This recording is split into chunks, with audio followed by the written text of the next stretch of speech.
বার্তা এক নজর, সবার খবর সমান নজর।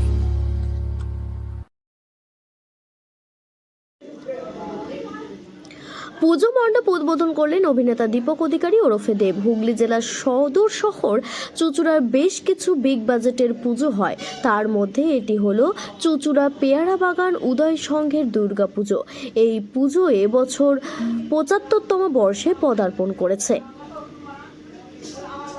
প্ল্যাটিনাম জুবলি দ্বিতীয়ার দিন রাতে এই পুজো মণ্ডপের ফিতে কেটে ও প্রদীপ জ্বালিয়ে পুজোর উদ্বোধন করেন ঘাটাল লোকসভা কেন্দ্রের সাংসদ ও অভিনেতা দীপক অধিকারী ওরফে দেব।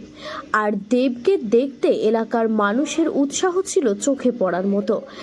সামাল দিতে রীতিমতো পুলিশ ও ক্লাবের স্বেচ্ছাসেবক হিমশিম খেতে হয়। এত কিছু তাণ্ডব হচ্ছে দেশ জুড়ে বা বিদেশে, কখনো ল্যান্ডস্লাইড, কখনো ক্লাউড বাস্ট, কখনো বন্যা, এবং আগামীকাল যেমন কলকাতা বৃষ্টি হলো, ভেসে গেল। মায়ের কাছে এইটাই প্রার্থনা করে যেন আমাদের সবাইকে সুস্থ রাখে, যেন ভালো রাখে। এটাই শুভেচ্ছা। উদয় শঙ্কর মোহাম্মদেরকে অনেক নিয়েছে, তাদেরকে ধন্যবাদ। আজকে হ্যাঁ